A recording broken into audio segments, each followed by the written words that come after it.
శుభోదయం మిత్రులారా, వార్తా కథనాలపై విశ్లేషణ కార్యక్రమం టీజీటీవీ మార్నింగ్ న్యూస్ కు స్వాగతం. నేను మీ జల్లి సత్య. ముందుగా రాష్ట్రంలోని ప్రధాన వార్తను కనుక పరిశీలించినట్లయితే అసెంబ్లీలో పవర్ పాయింట్ ప్రజెంటేషన్ అని చెప్పి ఇప్పుడు రేవంత్ రెడ్డి కొత్త నాటకం ఆడుతా ఉన్నాడు.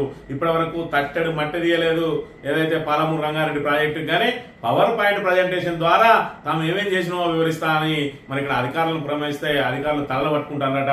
మరి ఏం చేసినామని చెప్పి మనం ఇక్కడ పవర్ పాయింట్ ప్రజెంటేషన్ ఇవ్వాలంటే కేవలం బీఆర్ఎస్ మీద బురద జల్లే పవర్ పాయింట్ ప్రజెంటేషన్ రెడీ చేయమని చెప్పిండట. దాంతో 90% పనులు పూర్తి చేసిన వాళ్ళ మీద బురద జల్లి 10% పనులు పూర్తి చేయలేని తమ ఏదైతే నిస్సహాయతను తమ చేతకంతనాన్ని ఏ విధంగా కప్పిపుచ్చుకుందని చెప్పి ఒకవైపు వాళ్ళు తర్జన పడతా ఉంటే, ఇక గతంలో కాళేశ్వరం ప్రాజెక్టు మీద పవర్ పాయింట్ ప్రజెంటేషన్ ఇవ్వడానికి కేసీఆర్ సమయం కేటాయిస్తే పవర్ పాయింట్ ప్రజెంటేషన్ ను తాము వ్యతిరేకిస్తున్నామని, పవర్ పాయింట్ ప్రజెంటేషన్ అంటే ఒక అధికార పక్ష సభ్యులకే మరి హక్కు ఉండదు, ప్రతిపక్షానికి కూడా పవర్ పాయింట్ ప్రజెంటేషన్ ఇవ్వడానికి మరి ఇక్కడ సమయం కేటాయించాలని చెప్పి నాడు టీడీపీలో ఉన్నటువంటి రేవంత్ రెడ్డి, అదేవిధంగా నేడు ఉప ముఖ్యమంత్రిగా ఉన్నటువంటి బట్టి విక్రమార్క, అదేవిధంగా షబ్బీర్ అలీలు ఆ రోజు మరి ఇక్కడ సభను బహిష్కరిస్తామని చెప్పిండ్రు. మరి ఈ రోజు అదే బీఆర్ఎస్ ప్రతిపక్షంగా పవర్ పాయింట్ ప్రజెంటేషన్ ఇవ్వడానికి తమకు అవకాశం కల్పారంటే మాత్రం ససేమిరా ఇచ్చేది లేదు అని చెప్పి ద్వంద్వనీతికి పాల్పడుతున్న పరిస్థితిని మనం ఇక్కడ గమనించాలి. ఇక మరోవైపు చూసుకున్నట్టయితే 5 నెలల కిందనే మరి బనకచెర్ల సంబంధించిన ఆ ప్రాజెక్టుకు మరి ఏదైతే క్లియరెన్స్లు ఇచ్చింది కేంద్ర ప్రభుత్వం, ఇప్పుడు మన ప్రభుత్వం ఏదైతే కాంగ్రెస్ ప్రభుత్వం మాత్రం వేడుక చూస్తా ఉన్నది. మరి ఇక్కడ ప్రస్తుతం పాలమూరు, అదేవిధంగా నల్లమల సాగర్ దానికి నీటిని తరలించకపోవడానికి మరి 200 టీఎంసీలు కేటాయించిండ్రు. మరి బనకచెర్ల మీద ఏదైతే తీవ్ర వ్యతిరేకత వస్తున్నదో దాన్ని పోలవరం నల్లమల సాగర్ కెనాల్ గా మార్చి ఇదే గోదావరి జలాలను అటు కృష్ణాకు తరలించకపోయే ప్రమాదం ఉన్నది. ఒకవైపు బనకచెర్ల ప్రాజెక్టు పెట్టినట్టయితే కృష్ణాలో తమకు వాటా పెరిగే అవకాశం ఉన్నది, కానీ ఈ పోలవరం నుంచి లింక్ ద్వారా ఏదైతే తీసుకెళ్లిపోతారో మరి అక్కడ ఏది ఆ కృష్ణాకు అనుసంధానం చేస్తారో నల్లమల సాగర్ ద్వారా, అందులో మనకు వాటా 1% కూడా పెరిగే అవకాశం లేదు. కాబట్టి ఇలా రేవంత్ రెడ్డి ప్రభుత్వ తప్పిదం కారణంగా మరో ముప్పు రాబోతా ఉన్నదని చెప్పి నిన్న రోజున ఆధారాలతో సహా మరి హరీష్ రావు గారు బయటపెట్టిన పరిస్థితి కూడా మనం ఇక్కడ గమనించాలి. ఇక ఫామ్ హౌస్ లో ఉంటున్నటువంటి కేసీఆర్ ఏదైతే అసెంబ్లీ సమావేశాల కోసం నందినగర్ కు చేరుకున్నారో, నందినగర్ కు అభిమానులు వెల్లువెత్తుతున్నారు. మరి ఇక్కడ సుమారు 1000 మందికి పైగా వాళ్ళతోటి ఓపికగా మాట్లాడి అందరితోటి ఫోటోలు దిగిందట నిన్నటి రోజున కేసీఆర్. అంటే కేసీఆర్ అంటే అభిమానం ఏ విధంగా ఉన్నది, మరి ఆయన చూడడానికి వేలాదిగా తరలి వస్తున్న పరిస్థితిని కూడా మనం ఇక్కడ చూడాలి. నందినగర్ వీధులన్నీ కూడా కిక్కిరిసిపోతున్న పరిస్థితిని కూడా మనం చూడాలి. ఇక మంథని నియోజకవర్గం వార్తలను కనుక పరిశీలించినట్టయితే మరి ఇప్పటికే కాంగ్రెస్ ప్రభుత్వానికి బాగా ఊదడానికి ఇటు ఈనాడు, ఇటు ఆంధ్రజ్యోతి పత్రికలు సిద్ధంగా ఉన్నాయి. మరి ఇక్కడ ఆహా ఓహో అని చెప్పి ఏమీ లేని దాన్ని అద్భుతం జరిగినట్టు చూపించడానికి ప్రయత్నం చేస్తా ఉంటే, ఇక స్థానిక విలేకరుల మిత్రులు మరి ఇక్కడ ఆంధ్రప్రభను కూడా అందులోకి మరి ఇక్కడ ఏదైతే నెట్టేసిండ్రు. మరి ఇక్కడ మేము మాత్రమే తక్కువ, మేము బాగా అవుదామా, మా సార్కు మేము బాగా అవుతామని మన మిత్రుడే పెద్దపల్లికి సంబంధించిన మిత్రుడు మరి ఇక్కడ తెలంగాణలో కృష్ణార్జున పాలనట. ముఖ్యమంత్రిగా రేవంత్ రెడ్డి, ఐటీ మంత్రిగా శ్రీధర్ బాబు పెట్టుబడులు తేవడంలో సక్సెస్ అయిందట. రాష్ట్రంలో కృష్ణార్జున పాలన కొనసాగుతా ఉన్నది. ముఖ్యమంత్రి రేవంత్ రెడ్డి, ఐటీ శాఖ మంత్రిగా దుద్దిల శ్రీధర్ బాబు జంటగా రాష్ట్రాన్ని ముందుకు నడిపిస్తున్నారు. 2023 ఎన్నికలకు ముందు ప్రజలకు ఇచ్చిన హామీలను ఒక్కొక్కటిగా నెరవేరుస్తూ సంక్షేమ పథకాలను అమలు చేస్తూ రాష్ట్రానికి పెద్ద ఎత్తున పెట్టుబడులు చేస్తా ఉన్నారట. మరి పెట్టుబడులన్నీ ఎంఓఈలు మరి ఇక్కడ పూర్తి స్థాయిలో మరి ఎంఓఈలు పెట్టుబడులుగా మారాయని శ్రీధర్ బాబు గారే చెప్పిండ్రు. 60 నుంచి 80% ఎంఓఈలు పెట్టుబడులుగా మరి మారక ముందే అవి తగిలిపోయే అవకాశం ఉంటుంది, వాళ్ళు వెనుదిరిగే అవకాశం ఉంటుంది అని చెప్తే ఈ బాకా పత్రిక మరి ఇక్కడ వీళ్ళకి ఒకటి కృష్ణార్జులు అని చెప్పి నామకరణం చేసిండ్రు. ఈ మధ్య చూస్తా ఉన్నాం హరీష్ రావు, కేటీఆర్ లను కృష్ణార్జులు మరి వాళ్ళిద్దరు కూడా ప్రభుత్వం మీద పోరాటం చేస్తా ఉంటే ఈ పదం ఏదో బాగున్నదని చెప్పి పాపం ఈ స్థానిక విలేకరి మిత్రుడు కృష్ణార్జులని మరి ఇక్కడ శ్రీధర్ బాబును రేవంత్ రెడ్డిని బాబాబామ్మలను చేసిండ్రు. మరి కృష్ణార్జులు అనే పదము బాబా బామ్మలుగా ఉన్న వాళ్ళకి వాడతారు. హరీష్ రావు మరి ఇక్కడ కేటీఆర్ కు మేనబావ, మరి మేనబావ కాబట్టి వాళ్ళని కృష్ణార్జులతో పోలిస్తే ఈ కృష్ణార్జులు అనే వరడ్ ఏదో మంచిగున్నదని చెప్పి దీన్ని పెట్టే నేను జోకుతా అని మిత్రుడు మరి ఇక్కడ పెద్దపల్లికి సంబంధించిన మిత్రుడు ఇవాళ తెలంగాణలో కృష్ణార్జుల పాలన అన్నాడు. బాబు కృష్ణార్జుల పాలన అంటే బాబాబొమ్మరులను పోలుస్తారనే విషయం ఆయన తెలియదు. కనీసం తెలుసుంటే రామలక్ష్మణుల పాలన అని చెప్పి అన్నదమ్ములను చేసేటోడు, కానీ ఇప్పుడు బాబాబొమ్మరులను చేసి అవాస పాలైన పరిస్థితి. ఇవాళ ఈ మిత్రునికి పెట్టుబడులు అహో ఓహో అని చెప్తా ఉన్నాడు. ఏదైతే 2023 ఎన్నికలకు ముందు ప్రజలకు ఇచ్చిన హామీలు అన్ని కూడా నెరవేర్చుకుంటూ వస్తానట. ఏమి హామీ నిమలైంది మిత్రమా? ఇవాళ మరి ఇక్కడ ఏదైతే పెన్షన్ 2000 4000 చేస్తా అన్నారు, 6 గ్యారెంటీలో భాగంగా చేసిండ్రా.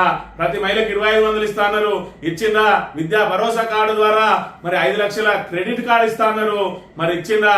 అదే విధంగా మండలానికి ఇంటర్నేషనల్ స్కూల్ అన్నారు, ఇచ్చిండ్రా. మరి రైతులందరికీ రైతు భరోసా 15,000తో పాటు కౌలు రైతులకు కూడా రైతు భరోసా 15,000 ఇస్తా అన్నారు. రైతు కూలీలకు 12,000 ఇస్తా అన్నారు, ఆటో డ్రైవర్లకు 12,000 ఇస్తా అన్నారు. మరి ఇక్కడ విద్యార్థులకు స్కూటీలు ఇస్తా అన్నారు. ఇవన్నీ అమలైనయా మిత్రమా? ఒక్కసారి ఆలోచన చేయాలి. కళ్యాణ లక్ష్మిలో తులం బంగారం వచ్చిందా? ఇవాళ పెట్టుబడులు అని కాగితాల మీద కాకి లెక్కలు చెప్తే దాన్ని మరి ఇక్కడ మనం కూడా బాకాలు వదాలంటా ఉన్నాడు. ఇవాళ మరి ఇక్కడ పాలన ఓహో అని చెప్పి అంటా ఉన్నావు. ఒక్కరోజు మంత్రికి వచ్చి చూడు, లేకపోతే మంత్రులని విలేకరుని అడిగి చూడు. ఇవాళ ఏదైతే పెద్దపల్లి నీ ఉంటున్న పెద్దపల్లి నుంచి మంత్రికి వచ్చే రహదారి మరి ఇక్కడ 2023 అక్టోబర్లో దానికి ఆల్రెడీ అగ్రిమెంట్ అయితే ఇవాళ 2026 తెల్లారితే 26 రాబోతా ఉన్నది. ఇప్పటి వరకు ఆ రోడ్డు పనులు ఇంకా నడుస్తూనే ఉన్నాయి. 2 ఏళ్లు దాటిపోయింది, ఇంకెన్నడూ చేస్తారు మిత్రమా? దాని గురించి మాట్లాడవా? నేను ఏదైతే అధికారంలోకి వచ్చిన వెంటనే మరి ఇక్కడ చిన్న కాళేశ్వరం పూర్తి చేస్తా అన్నాడు. అధికారంలోకి వచ్చిన తర్వాత విజయోత్సవ ర్యాలీలో సంవత్సరం లోపు పూర్తి చేస్తా అన్నాడు చిన్న కాళేశ్వరం. ఇప్పటి వరకు తట్టడి మట్టి దింతలేరు మిత్రమా. దాని గురించి ప్రశ్నించవా? ఇవాళ అడవి సోమన పెళ్లి ఆ బ్రిడ్జి ఎప్పుడు మరి కూలిపోతుందో తెలియదు, శిథిలావస్థకు చేరింది. దాని మరమ్మతుల పేరు మీద ఏడాది పొడుగునా మరమ్మతులు చేస్తాడు, అయినప్పటికీ కూడా ఇంకా సున్నా వేసులు కూడా పూర్తి కాలేదు. దాని గురించి అక్కడ ఒక బ్రిడ్జి నిర్మించవా అని అడగవా? ఒడేల్లో మరి ఇక్కడ తాను గెలిచిన వెంటనే అక్కడికి వచ్చి దీనిలో పెద్ద ఎత్తున అవినీతి జరిగింది, నాసిరకం కట్టడాలు ఉన్నాయి, వీటన్నిటి మీద విచారణ జరిపిస్తా, తక్షణమే ఈ బ్రిడ్జిని పూర్తి చేస్తా అన్నాడు. ఇప్పటి వరకు తట్టడి మట్టి పోయలేదు. దాని గురించి మాట్లాడవా మిత్రమా? ఇలా ఏదైతే అక్కడికి రాని శివారం బ్రిడ్జిని కట్టడానికి 300 కోట్లను కేటాయిస్తా ఉన్నాడట. దాని ద్వారా రవాణా సౌకర్యం పెరిగి రైతులకు గాని మరి వ్యాపారానికి గాని వాణిజ్య పరంగా ఏం డెవలప్మెంట్ ఉంటుందో ఆ 300 కోట్లను ఇతర బ్రిడ్జిల మీద పెట్టినట్టయితే మరి ఇక్కడ ఏదైతే రవాణా సౌకర్యం పెరిగి ఉండేది కాదా? మరి అదే విధంగా ఇలా ఏదైతే గత బీఆర్ఎస్ ప్రభుత్వ హయాంలో మరి అక్కడ మానేరు మీద కట్టినటువంటి ఖమ్మంపల్లి దగ్గర కట్టినటువంటి బ్రిడ్జికి మరి ఇక్కడ నువ్వు ఆ భూపాలపల్లికి వెళ్లే రోడ్డుకు మరి ఆ క్లియరెన్స్ 5 కోట్లు అడగంగా కట్టినవంటున్నావు, కట్టలేదో తెలియదు. మరి ఇప్పుడు ఆ రోడ్డు పూర్తి చేసినట్టయితే మంతని టు భూపాలపల్లి ఎంత నియర్ బై అవుతుంది, దాన్ని పూర్తి చేస్తలేవేందని అడగవా? మరి ఇక్కడ మెడికల్ కాలేజ్ తెస్తా నేను మంత్రికి అన్నాడు. ఏది నీ మెడికల్ కాలేజీ? పరిశ్రమల శాఖ మంత్రిగా, ఐటీ శాఖ మంత్రిగా ఒక్క పరిశ్రమనన్నా మంత్రికి తీసుకొచ్చి పెట్టినవా అని మరి ఇలాంటి క్వశ్చన్లు అడిగి మంత్రికి న్యాయం చేయగానే నీ సొంత ప్రయోజనాల కోసం ఈ విధంగా బాగా ఊదుడు ఎంతవరకు కరెక్టో, బాగా ఊదితే ఊదినవు కానీ పాపం వాళ్ళిద్దరిని భావమర్దనం చేయడం ఎంతవరకు కరెక్టో ఒక్కసారి మిత్రుడు ఆలోచన చేసుకోవాలి. నిన్నటి రోజున పుట్టా మధుకర్ గారు మంత్రి ఎమ్మెల్యే మాజీ ఎమ్మెల్యే పుట్టా మధుకర్ గారు మరి ఇక్కడ ఏదైతే శ్రీధర్ బాబు మరి ఇక్కడ మేకవన్య పులిలాగా తన అనుచరులతోటి బూతులు మాట్లాడిస్తూ తాను మాత్రం ఈ అంశంలో కలగజేసుకోనున్నట్టుగా హైదరాబాద్ లో రాజధానికి పరిమితమై ఇక్కడ రాజకీయాలను భ్రష్టు పట్టిస్తా ఉన్నాడు. దాని మీద నిన్న రోజున మాట్లాడడం జరిగింది. మీ నాన్న ఆశయాలు సమాజానికి చెప్పాలి, ఎంత గొప్పవో అందరికి తెలవాలి. సమాధానం దాటేసి చెప్పుతో కొట్టిస్తాననిపిస్తుండు. ఆనాడు అన్నం పెట్టి ఆదరిస్తే ఇప్పుడు తిట్టిపిస్తున్నాడు. దుద్దిల్ల కుటుంబ చరిత్ర నాకే తెలుసు, నీ కుటుంబ చరిత్ర చిట్టా అంతా విప్పుతా, నన్ను చెప్పుతో కొడతానన్నోళ్లతోనే నిన్ను కూడా కొట్టిస్తా. రాజ్యాంగం పట్టుకొని సమాజ మేల్కొల్పుకు ప్రయత్నిస్తున్న మంత్రి దుద్దిలపై మాజీ ఎమ్మెల్యే పుట్టా మధుకర్ ఫైర్ అని చెప్పి మరి ఇక్కడ నువ్వు ఇచ్చిన హామీలేవి? మరి మా నాన్న ఆశయం కోసం పనిచేస్తా, ఆశయ సాధన కోసం అంటాను. అసలు మీ నాన్న ఆశయాలు ఏంటి, ఆ సాధనలు నువ్వు చేసేది ఏంటి అనేది ప్రజలకు వివరించాలి. మరి ఆ చిన్న కాళేశ్వరం ఎందుకు పూర్తి చేస్తలేవు, ఓడేడు బ్రిడ్జ్ ఎందుకు పూర్తి చేస్తలేవు, ఏదైతే ఏదైతే ఆ కలవట్లు ఉన్నాయో వాటిని ఎందుకు వెడల్పు చేయిస్తలేవు, మంతని పెద్దపల్లి రహదారి 2 ఏళ్ల నుంచి పనులు సాగుతూనే ఉన్నాయి, ఎందుకు సత్వరం పూర్తి చేయిస్తలేవు అని చెప్పి అడిగితే అన్న నా అనుచరులతోటి బూతులు తిట్టిస్తా ఉన్నాడు. నువ్వు ఇదే విధంగా బూతులు తిట్టిస్తే నీ చరిత్ర మొత్తం తెలుసు, నీ చరిత్ర మొత్తం విప్పుతా. ఇప్పటి వరకు నీ కుటుంబ సభ్యుల జోలికి ఎందుకు వెళ్ళాలని నేను సంయమనం పాటిస్తా ఉంటే నువ్వు మాత్రం నోటికొచ్చినట్టు తిట్టించి ఇలా రాజకీయాలను భ్రష్టు పట్టిస్తా ఉన్నావు. ఖచ్చితంగా నువ్వే మాట్లాడాలి, మేము అడిగిన ప్రశ్నలకు నువ్వే సమాధానం చెప్పాలి. నీ కుక్కలతోటి సమాధానం చెప్పిస్తే అదే కుక్కలతోటి నిన్ను చెప్పుబట్టి కొట్టిస్తా అని చెప్పి నిన్న రోజున ఘాటుగా హెచ్చరించిన పరిస్థితిని కూడా మనం ఇక్కడ చూడాలి. కానీ మంత్రిలా మంథని నియోజకవర్గంలో ఏ విధంగా ఉన్నదంటే కాంగ్రెస్ నాయకులు అయితే అయిపోయి వాళ్ళు చంపినా దిక్కు లేదు, పోలీసు వాళ్ళు కనీసం కేసులు నమోదు చేసు లేదు. అదే బీఆర్ఎస్ పక్షానికి సంబంధించినట్టయితే మనం చూసినాం జయశంకర్ భూపాలపల్లి జిల్లాలో మొన్ననే 4 మరి ఏదైతే హత్యాయత్నం కేసులు నమోదు చేసిండ్రు, ఎన్నడో ఏడాది కింద అయినట్టు కూడా ఇప్పుడు హత్యాయత్నం కేసు కింద తోలేసిండ్రు. అదే విధంగా అక్కడ ఉన్న మండల పార్టీ అధ్యక్షుడిని, అదే విధంగా ఒక అశోక్ అనే చిన్న పిలవాన్ని, అదే విధంగా ఇంకొక ఏదైతే గంగారం సంబంధించిన ఒక వ్యక్తిని ఈ విధంగా అటెంప్ట్ మర్డర్ కేసులలో పంపిస్తే కోర్టులు మొట్టికాయలు వేసిన పరిస్థితిని కూడా చూడవచ్చు. అదే మహాముత్తారంలో కాంగ్రెస్ నాయకుడు మరి ఏదైతే ఒక దళితుల మీద చెప్పుతోటి దాడి చేసి మరి చెప్ప మీద దాడి చేసి కొడితే మరి ఆయన మనస్తాపం చెందిండు. ఎందుకంటే పోలీస్ స్టేషన్ పోయి కంప్లైంట్ ఇస్తే కనీసం కంప్లైంట్ స్వీకరించలేదని మనస్తాపం చెంది ఆయన ఆత్మహత్య ప్రయత్నం చేసిండు. అయినప్పటికీ కూడా ఇప్పటి వరకు కేసు నమోదు చేసిన పాపాన పోలేదు. మామూతాలలో కులవివక్షతో గంధం రాజబాబు ఆత్మహత్య యత్నం పరిస్థితి విషమం. గడ్డం రాజబాబు గౌడు కాంగ్రెస్ కు అనే వ్యక్తికి ఈయన పాలేరుగా ఉన్నట గడ్డం వెంకటరాజు గౌడు అనే వ్యక్తి గడ్డం రాజబాబు గౌడుకు అన్న కుమారుడు. మరి ఇక్కడ గడ్డం ఏదైతే గంధం రాజబాబు అనే వ్యక్తి పాలేరుగా ఎవరికి చేస్తా ఉన్నాడు, గడ్డం రాజబాబుకు చేస్తా ఉన్నాడు. మరి నేను ఎవరు కొట్టిందంటే గడ్డం వెంకటరాజు గౌడ అంటే ఆయన కొట్టిందట. ఏమైతే వీళ్ళ గడ్డం గడ్డం రాజబాబుకు అంటే గడ్డం రాజబాబుకు అన్న కొడుకు అయితే గడ్డం వెంకటరాజు.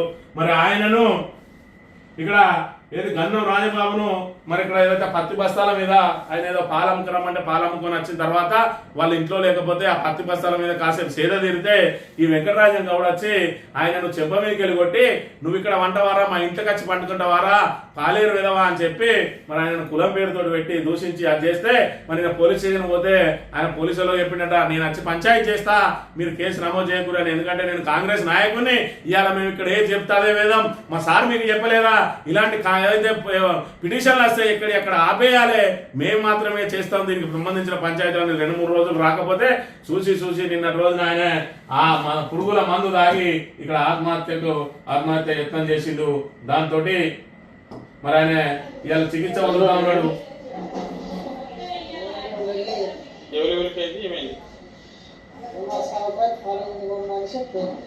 చౌకరి పాలమ్మకున్నాడా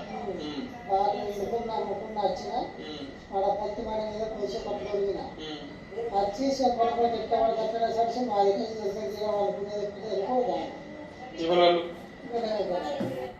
గడ్డం వెంకటరాజం అనే వ్యక్తి గడ్డం రాజబాబు ఇంట్లో ఆయన పాలేరుగా ఉంటే వాళ్ళు పాలమ్మకి రమ్మంటే పాలమ్మకి వచ్చి వాళ్ళు లేరని ఆ పత్తి బస్తాలు ఏదైతే ఆరబయట ఉన్నాయో వాటి మీద సేద తీరితే నువ్వు పత్తి మీద వండుకుంటావారా విధవా అని చెప్పి అంటే తక్కువ కులపడని చెప్పి ఈ విధంగా ఆ చెంప ఈ చెంప వాయించి అక్కడి నుంచి తిట్టి ఎల్లగొడితే పోలీస్ స్టేషన్ పోతే కేసు నమోదు చేయరు. ఇలా ఆత్మహత్య ప్రయత్నం చేసిండు, మావోనికి ఆత్మహత్యకు ఫలానా వాళ్ళే కారణం అని చెప్పి వీళ్ళు ఏదైతే పిటిషన్ ఇస్తారో ఆ పిటిషన్ మీద కూడా ఎలాంటి కేసు నమోదు చేయకుండా ఇవాళ కాంగ్రెస్ ఏ విధంగా వేధిస్తా ఉన్నారో చూడాలి. అదే కాకర్లపల్లి సర్పంచ్ కి సంబంధించి ఎవడో ఇంత బురద పూసుకొని వానికి వాడే పూసుకొని నెత్తి మీద గోరుతోటి గీక్కొని ఇలా నన్ను పారబట్టి కొట్టినానగానే టకా టకా టకా టకా ఆయన మీద మరి ఇక్కడ హత్యాయత్నం కేసు నమోదు చేసిండు. ఈ విధంగా ఒక దళితుణ్ణి మరి ఇక్కడ కులం పేరుతో దూషించి అవమానించి పత్తి మీద వండుకుంటే అంటరాని వాని పత్తి మీద వండుకుంటావా అని చెప్పి ఆ చెంప ఈ చెంప వాయించినా మరి ఇక్కడ ఫిర్యాదు చేస్తే పట్టించుకునే నాదులే లేడు. అదే విధంగా ఆయన వెళ్ళి మరి ఇక్కడ ఆత్మహత్య ప్రయత్నం చేసినా కూడా వాళ్ళ కుటుంబ సభ్యులు వచ్చి ఫిర్యాదు చేసినా మరి ఇక్కడ పట్టించుకునే నాదులే లేడు. మంత్రి నియోజకవర్గంలో నియంత పాలన, రాక్షస పాలన, చీకటి పాలన ఏ విధంగా సాగుతున్నదో మరి ఇక్కడ బీఆర్ఎస్ వాళ్ళ మీద ఏ విధంగా కేసులు నమోదు చేస్తా ఉన్నారు పోలీసులు. ఇలా పోలీసులు కాంగ్రెస్ పార్టీకి జీతగాలలాగా పనిచేస్తా ఉన్నారు. వాళ్ళకు పోలీసులకు స్వతంత్రమే లేదు. ఇవాళ ఎవరైనా పోలీసు నిక్కచ్చిగా ఉంటే తీసి విఆర్లో పడేస్తా ఉన్నారు. తమ అడుగులకు మడుగులొత్తితేనే మంత్రి నియోజకవర్గంలో ఉండాలని చెప్తున్న నేపథ్యంలో ఇలా ఒక్కొక్క ఎస్ఐ సిఐ వాళ్ళు తీసుకొచ్చిన వాళ్ళే వాళ్ళకు ఏదైతే హనుమాన్ లాగా భక్తులుగా ఉన్న వాళ్ళే వద్దు మాకి పోస్టింగ్లు మమ్మల్ని పంపిరి అని చెప్పి మదన పడతా ఉన్నారు అని అంటే వీళ్ళు ఏ విధంగా హింసిస్తా ఉన్నారు. శ్రీధర్ బాబు మరి కాంగ్రెస్ నాయకులు కార్యకర్తలు పోలీసులను ఏ విధంగా వేధిస్తా ఉన్నారో ఇక్కడ మనం ప్రధానంగా చూడవచ్చు. పోలీస్ స్టేషన్లు పూర్తిగా చేతగాని తనానికి నిదర్శనంగా మారిన ఈ పోలీస్ స్టేషన్లు ఇవాళ కాంగ్రెసేతరులు ఎవ్వరు కూడా పోలీస్ స్టేషన్కి పోయే పరిస్థితే లేదు. అవతల నుంచి కాంగ్రెస్ నాయకులు అంటే కేసు నమోదు చేసే అవకాశమే లేకుండా పోయిందనే విషయాన్ని కూడా మనం ఇక్కడ ప్రధానంగా గమనించాలి. వార్తా కథనాలు కనుక చూసుకున్నట్టయితే ఇక్కడ కేసీఆర్ నందినగర్ లో మరి ఇక్కడ ఆయన ఉంటే మరి ఇక్కడ చూడు అభిమానుల సందోహం చూస్తూ మరి ఇక్కడ బీఆర్ఎస్ అధినేత కేసీఆర్ ను కలిసేందుకు జన సామాన్యం తరలి రావడంతో హైదరాబాద్ నందినగర్ వీధులు కిక్కిరిసిపోయాయి. చాలా కాలం తర్వాత ఆయన అభిమానులను కేసీఆర్ నేరుగా కలుసుకున్నారు. అందరినీ ఆప్యాయంగా పలకరించిన దొడ్ల నరసింహ అనే ఉద్యమకారుడు ఆయన కొడుకు పేరు పెట్టు అంటే మరి ఇక్కడ ఆయన జన్మనామం ప్రకారం సుమన్ అని చెప్పి ఆయనకు పేరు పెట్టినట. ఈ రకంగా మరి ఇక్కడ ఏదైతే పరిమితంగా రావద్దు అన్నా కూడా మరి అభిమానులు వస్తా ఉంటే వాళ్ళందరితో ఓపికగా మరి 1000 మందిగా పైతోటి ఫోటోలు దిగిన పరిస్థితిని కూడా మనం ఇక్కడ చూడాలి. ఇక పవర్ పాయింట్ రివర్స్ గేర్ నాడు వద్దన్న పీపీటీ నేడు ముద్ద. పవర్ పాయింట్ బహిష్కరిస్తున్నాం. శాసనసభ ప్రభుత్వానికి సంబంధించింది కాదు. సభ్యులందరికీ ఒకే రకమైన హక్కులు ఉంటాయి. సభలో ప్రతి ఒక్కరి హక్కులను గౌరవించాలి. సభ్యుల హక్కులను గౌరవించడం లేదు కాబట్టి పవర్ పాయింట్ ప్రజెంటేషన్ ను తెలుగుదేశం పార్టీ బహిష్కరిస్తా ఉందని చెప్పి మరి 2026 ఏప్రిల్ 1న టీడీపీ ఎమ్మెల్యేగా ఉన్నటువంటి అప్పుడు రేవంత్ రెడ్డి పీపీటీ ఏదైతే పవర్ పాయింట్ ప్రజెంటేషన్ మరి ఇక్కడ కాళేశ్వరం ప్రాజెక్టు మీద ఇస్తా అంటే ఆయన మాకు అవకాశం వేయలేదు కాబట్టి మేము ఉండమని ఈయన వెళ్ళిపోయిండు. ఒక్కరే పవర్ పాయింట్ ప్రజెంటేషన్ ఇవ్వడం సరిగా లేదు, అందుకే బహిష్కరిస్తున్నామని కాంగ్రెస్ నేత బట్టి విక్రమార్క వేయండు. అదేవిధంగా పార్లమెంటు అసెంబ్లీలో పవర్ పాయింట్ ప్రజెంటేషన్ ఇచ్చే రూలు దేశంలోనే కాదు, ఏ రాష్ట్రాల్లో కాదు, దేశంలో కాదు, ఇతర దేశాల్లో కూడా లేదు కాబట్టి మేము దీన్ని బహిష్కరిస్తున్నామని చెప్పి మరి అప్పటి కాంగ్రెస్ నేత షబ్బీర్ అలీ ఏకంగా లేఖనే రాసిండు స్పీకర్ కు. మరి ఇప్పుడు చూసుకున్నట్టయితే పవర్ పాయింట్ ప్రజెంటేషన్ పెడతా అంటా ఉన్నారు.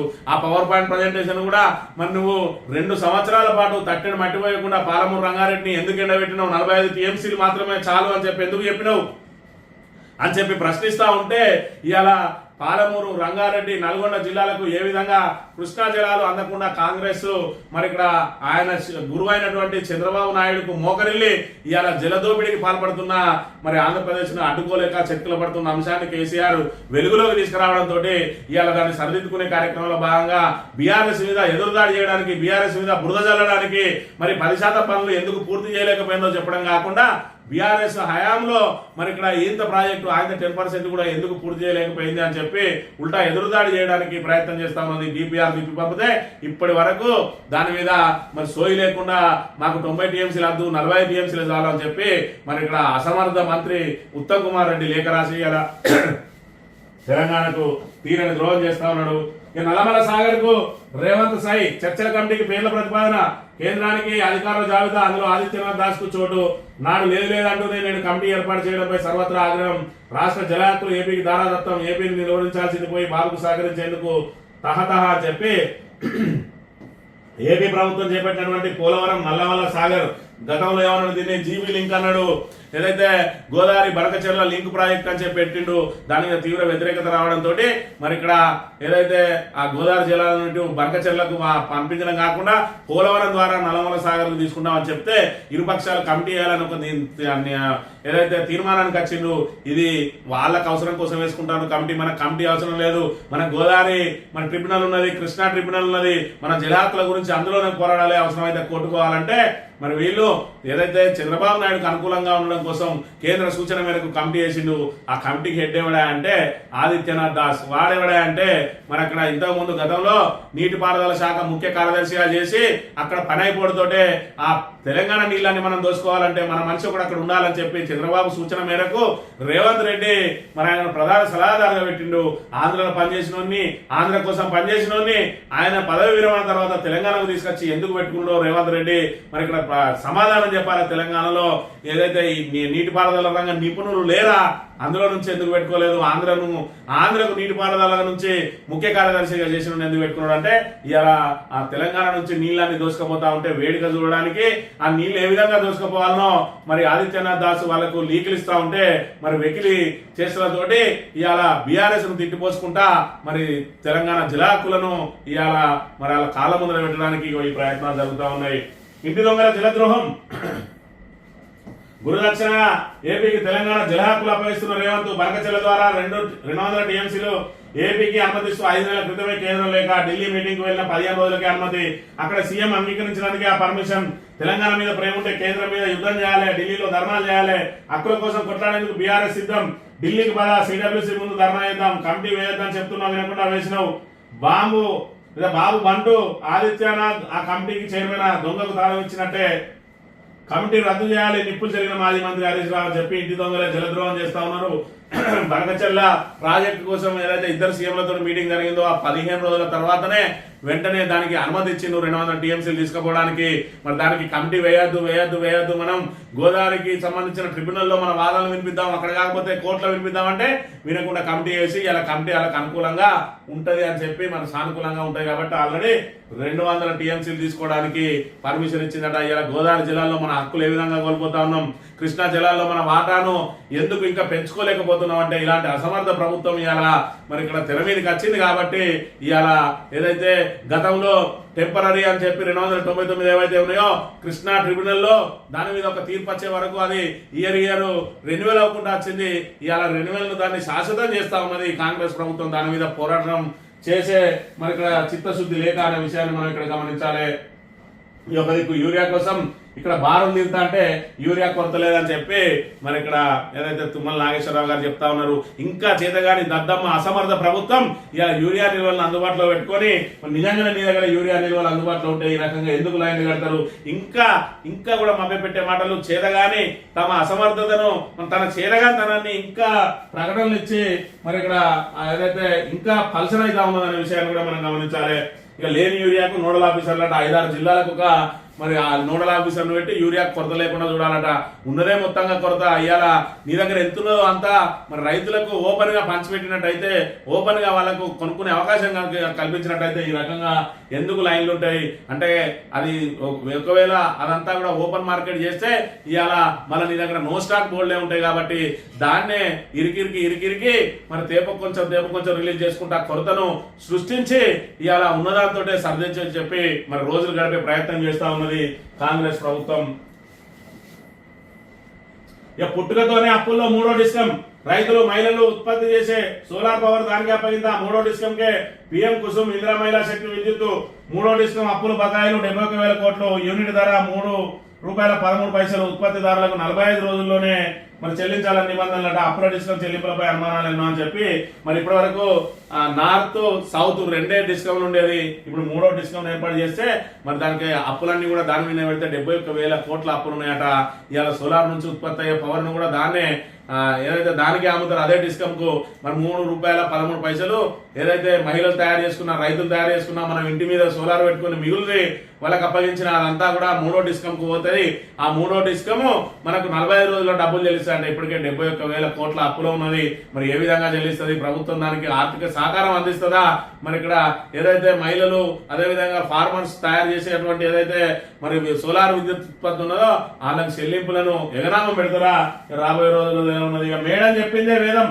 సీఎంలో ఆమె ఎంత చెప్తే అంతేనట. ప్రోటోకాల్ వ్యవహారంలోనూ మర్యాదలు, సోషల్ మీడియాలో వైరల్ ఆసక్తికర చర్చ.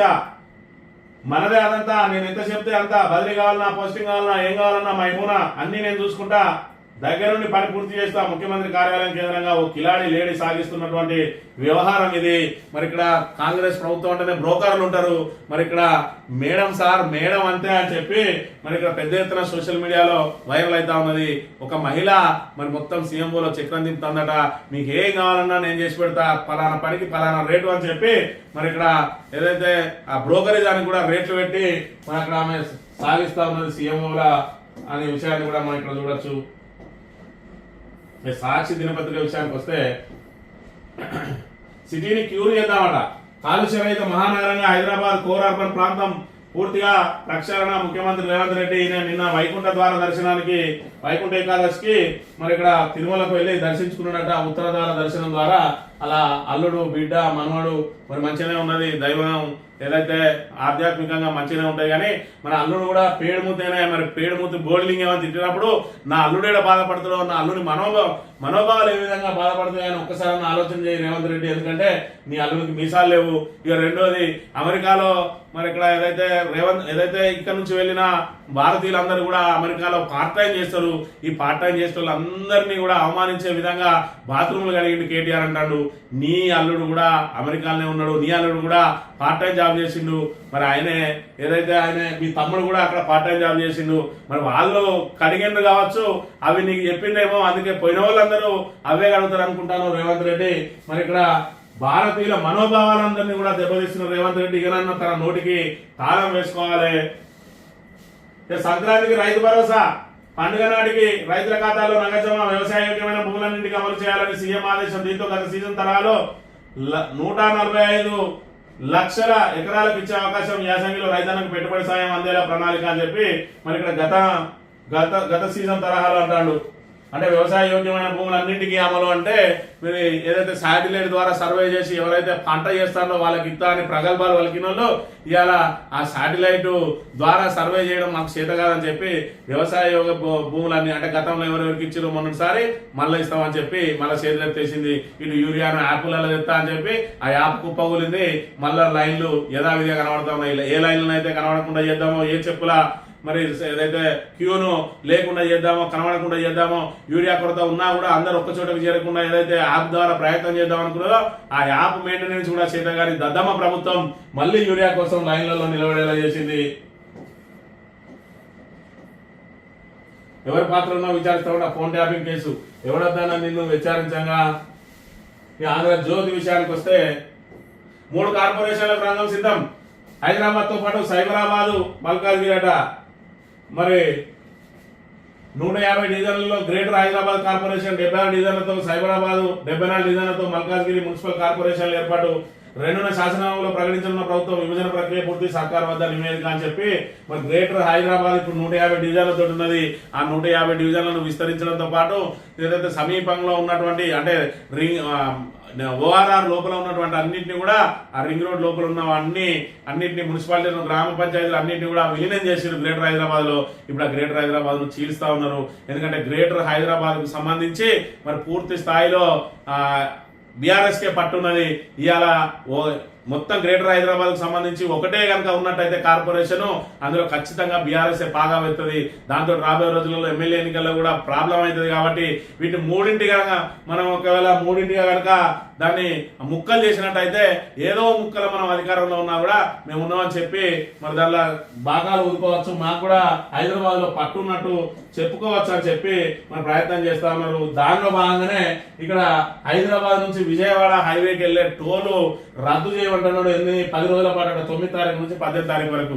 ఎందుకంటే ఆంధ్రోళ్ళు అందరూ సంక్రాంతికి పెద్ద పండుగ, అందరూ కూడా హైదరాబాద్ నుంచి విజయవాడ పోతారు. కాబట్టి ఆ టోల్ గేట్లలో మరి టోల్ వసూలు చేయకని చెప్పి కేంద్ర మంత్రికి మన రాష్ట్ర మంత్రి ఏదైతే వాటర్లో నీళ్లు మిక్స్ చేసే మంత్రి కోమటిరెడ్డి వెంకటరెడ్డి గారు లేఖ రాసిందట. అవసరమైతే ఆ డబ్బులని మేమే కడతామని. ఎందుకంటే ఈ ఆంధ్ర సెటిలర్లను మన వైపు తిప్పుకోవాలి, వాళ్ళకు ప్రత్యక్షంగా లాభం జరిగే విధంగా చేసి మనం ఈ రకంగా మరి వాళ్ళకు టోల్ కట్టి వాళ్ళను ప్రసన్నం చేసుకోవాలి. అందరూ బీఆర్ఎస్ వైపే ఉన్నారు కాబట్టి మన వైపుకు మరల్చుకొని మరి వాళ్ళను ఆ టోల్ కట్టేసి రేపటి రోజున జిహెచ్ఎంసీ ఎన్నికల్లో తమ వైపు తిప్పుకోవాలని చెప్పి ఒక చీప్ ఆలోచన చేస్తా ఉన్నది. మరి ఇక్కడ ప్రభుత్వం విషయాన్ని కూడా మనం ఇక్కడ గమనించాలి. ఇక బీఆర్ఎస్ కమిషన్ల కకృతి, తమ్మిడిహెడ్డిలా జూరాలకు కేసీఆర్ అన్యాయం, నీళ్లు లేవండు తమ్మిడిహెడ్డి నుంచి మేడిగడ్డకు తరలింపు, జూరాల నుంచి శ్రీశైలానికి పాలమూరు రంగారెడ్డి మార్పు, 2 ప్రాజెక్టులు కమిషన్లకే బీఆర్ఎస్ ప్రాముఖ్యం. మరి ఇక్కడ ఏదైతే ఎవరికి దేని మీద అయితే ఆశ ఉంటుందో అదే కలవరిస్తాడట ఈ కాంగ్రెస్ ప్రభుత్వం. కాంగ్రెస్ అంటేనే కమిషన్ల ప్రభుత్వం, కాంగ్రెస్ అంటేనే ఒక కాంగ్రెస్. ఇవాళ కాళేశ్వరం లాంటి బృహత్తమైన ప్రాజెక్టు 3 సంవత్సరాల్లోనే పూర్తి చేసి దేశానికి దిక్సూచిగా నిలిచినటువంటి కేసీఆర్ మీద ఇవాళ ఈయన ఏదైతే ఆరోపణలు చేస్తా ఉన్నాడో ఆకాశం మీద ఉమ్మేస్తే వచ్చి నీ నోటినే పడుతుంది అనే విషయం, నీ ముఖం మీద పడుతుంది అనే విషయాన్ని మరిచి ఇవాళ ఏదైతే మరి సాగునీటి రంగ నిపుణులందరినీ కూడా కూర్చోబెట్టుకొని ఆయనకున్న పరిజ్ఞానంతో పాటు వాళ్ళ దగ్గర నుంచి తీసుకునే సూచనలు, తమ్మిడిహెడ్డి దగ్గర ఏ పాటి నీటి నిల్వలు ఉంటాయి, తమ్మిడిహెడ్డికి సంబంధించి ఎన్ని మీటర్లు ఉంటే ఎన్ని టీఎంసీలు వస్తాయని చెప్పి మరి సుదీర్ఘంగా దాని మీద పవర్ పాయింట్ ప్రజెంటేషన్ ఇచ్చి మరి అసెంబ్లీలో మాట్లాడవా అంటే నేను ప్రిపేర్ అయి రాలేదని చెప్పి తప్పించుకోపోయినా ఈ దద్దమ్మ ఇవాళ ఇంకా కేసీఆర్ మీద నీకు ఏ విధమైనటువంటి మరి ఆరోపణలు చేసే అవకాశం ఉన్నదా? అధికారం బీఆర్ఎస్ ఉన్న రోజులు ప్రతిపక్షంగా నువ్వు ఎందుకు కాళేశ్వరం మీద తుమ్మిడిహెడ్డి దగ్గర ఇన్ని ఉంటాయి, ఇన్ని ఎందుకు రాలేదన్నావు? తుమ్మిడిహెడ్డికి సంబంధించి ఆ రోజు అయితే ఆయన మాట్లాడతాడు. మరి తుమ్మిడిహెడ్డికి మేము ఆల్రెడీ 151 మీటర్ల ఎత్తుకు మేము ఆల్రెడీ దానికి సంబంధించిన మరి అనుమతులు తీసుకొచ్చినామని అంటే ఆ రోజు కేసీఆర్ చెప్పిండు, నేను ఇక్కడ బేగంపేటలోనే ఉన్నా, నువ్వు కనుక దాన్ని ఇప్పటికిప్పుడు తీసుకొచ్చినట్టయితే ఇటు నుంచి ఇటే గవర్నర్ దగ్గరికి వెళ్ళి రాజీనామా చేస్తా అన్నాడు. ఆ రోజు పారిపోయిన సన్నాసి ఇవాళ ఇంకా కేసీఆర్ మీద జూరాల నుంచి పెడితే అయిపోవు, మరి ఇక్కడ శ్రీశైలం రాక ఎందుకు పోయినావు అంటే జూరాల కాడ ఎన్ని నీటి నిల్వ నిల్వలు ఉంటాయో, శ్రీశైలం కాడ ఎన్ని నీటి నిల్వలు ఉంటాయో, మరి 2వ తేదీన కేసీఆర్ అడుగు చెప్తాడు. నీ పవర్ పాయింట్ ప్రజెంటేషన్ ముక్కలు కావాలి.